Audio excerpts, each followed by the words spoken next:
I saw The Lost City with Sandra Bullock and Channing Tatum and Brad Pitt. And there will be mild spoilers, I'm just letting you know. But if you've seen the trailer, you already saw the best parts of The Lost City.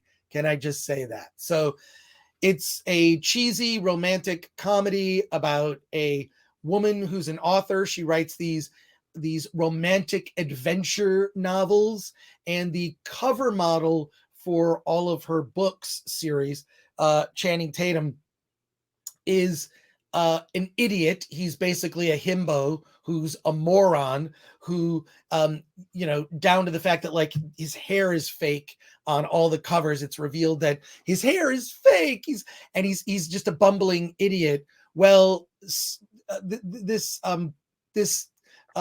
media magnate played by Daniel Radcliffe, that's the best way to describe him, is after an actual lost city. He's after some treasure, and there were some clues in one of her recent books that she might actually have, because she started out actually as an archaeologist and traveled the world with her husband. Then after he passed away tragically, and they don't even go into it all that much, she like decides to become a romance novelist, right, as a way to heal her heart. Well, Daniel Radcliffe's character sort of thinks that like she might have some info of how to find this lost city, and basically kidnaps her and forces her to help him on this search to get the treasure.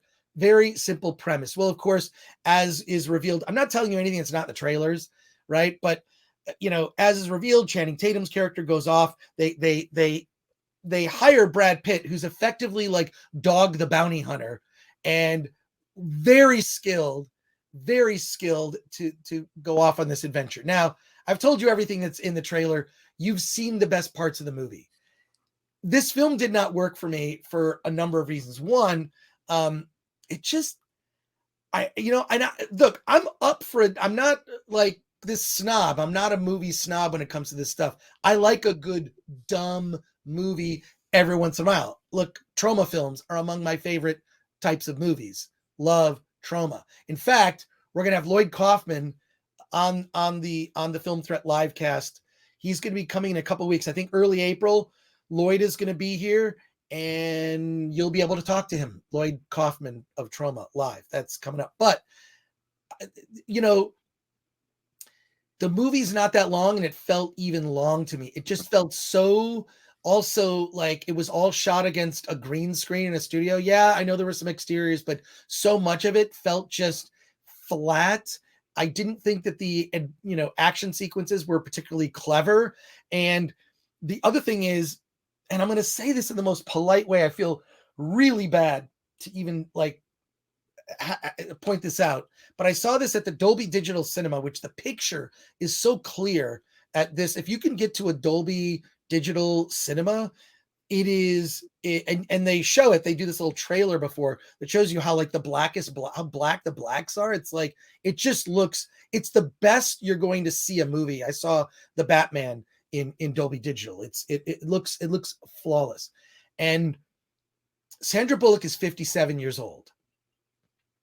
And in many parts of the movie where she might have been acting, she can barely move her face. I feel so terrible even pointing this out. And she's made herself the romantic lead of this. And it just, this is awkward to even discuss, but it really felt like she just had too much work done and her face didn't move in certain parts. It was really evident in the Dolby Digital because it's such a clear picture. And everyone I was with mentioned it, like, she just, so that was a little distracting because I like Sandra Bullock a lot. She's a lot of fun. Gravity, I really enjoyed Gravity. It's one of the few films that I'd recommend seeing in 3D. And there's just like a handful of films where it's like, oh, that actually works for 3D. But I'm so glad 3D has gone away. I'm so glad I didn't see this movie in 3D. But Daniel Radcliffe is pretty much a cartoon. Brad Pitt's the best thing in the movie, and he's not in it very long. You saw the trailer. That's about how long he's in the movie. So I just did not love it. Now, I think, Alan, you also saw the Yes. film. So what are Yeah, your I saw do you it have thoughts last that week. okay, do you have thoughts that differ from mine? What do you think? And we'll Not be able to not. chat. Well, I mean, I will say that the audience for this movie is the Sandra Bullock audience, and her performance is very much the miscongeniality Sandra Bullock versus the gravity or No Time to Kill. So it's a little light, it's a little comedic, and that's the movie. That's what this movie is. Right. To me, the biggest problem is the adventure. If you compare it to like a Raiders Lost Ark, you know, there you want to go from step to step to step, and it's exciting at each step. And this one, it's just very bland. They're near this volcano, and they're moving toward the middle of the volcano, and so volcano-y things happen, and then there's bad guys chasing them. But there's nothing that really, I really wanted that aspect of it to feel like an adventure and not just some, big budget, action movie. And I think if they had really, spent time on the adventure aspect of it, I think this would have been a much better movie, because I really didn't have a problem with this chemistry between her and Channing Tatum, considering that he's so much younger than her. That's kind of a nice twist. And then the other thing I'll say about Sandra Bullock, she's very smart about her characters.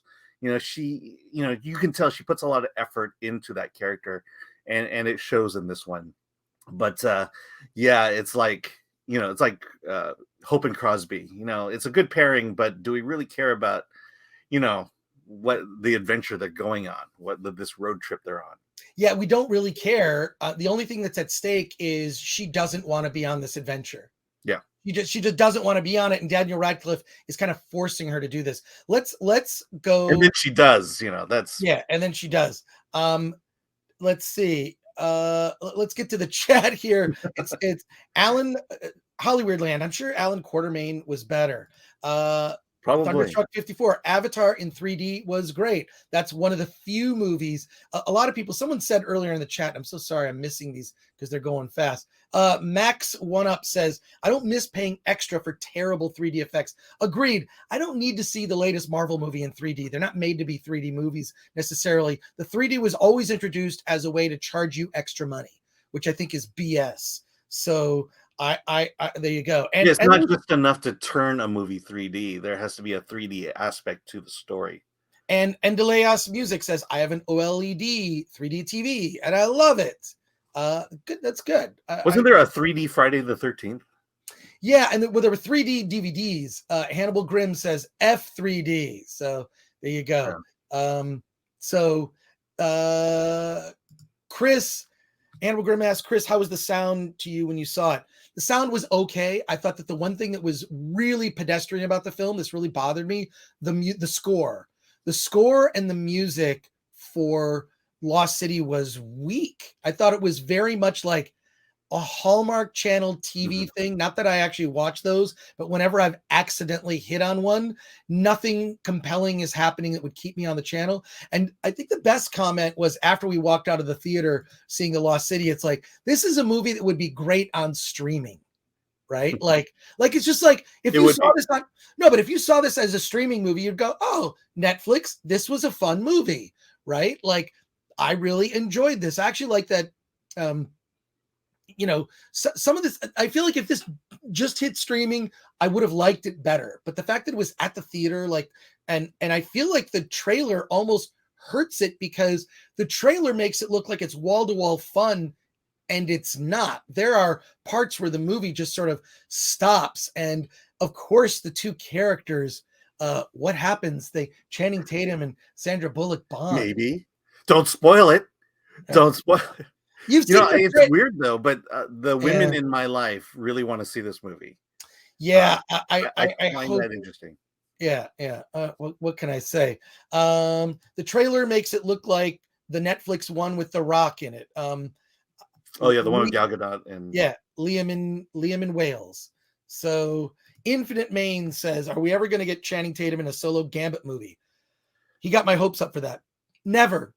Nope.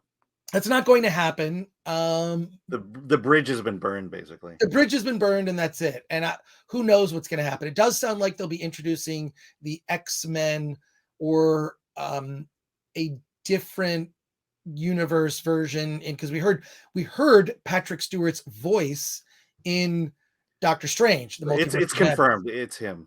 He's even talked so about it. yeah, no surprise, but like I don't know. Perry Zambolas, not that I actually watch those, right, Gore? Yeah, come on. I don't. Yeah. No, I'm whatever. Like, God.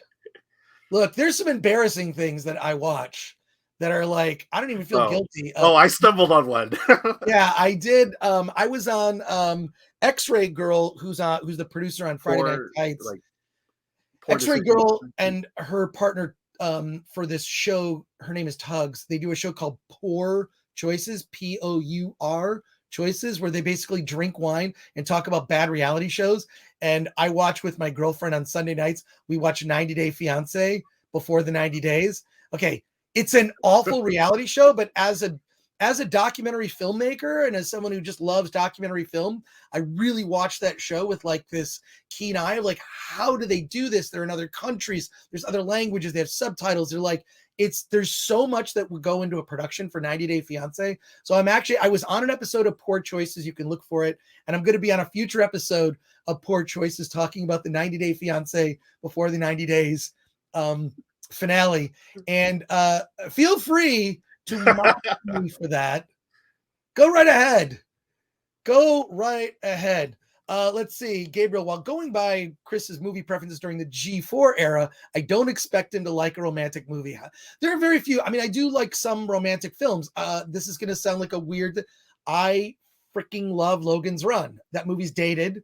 It was futuristic at the time, but it has like escalators and was shot at a mall in Dallas. But the chemistry between Michael York and Jenny Agutter is amazing. And I had a huge crush on Jenny Agutter when I was a kid, and kind of still do. And there's that shower scene, of course, in An American Werewolf in London, which I strongly recommend. And Turo says, give X-Ray Girl a Coke. She likes Coke. So there you go. But it's funny we're talking about wine and whatnot and poor choices. Wait, Perry Zambolas says, I watched all seasons of 90 Day, train wreck television. Perry, I'm right there with you. It is a train wreck. All my girlfriend and I do, we just yell at it and laugh because the people in it are so pathetic and sad.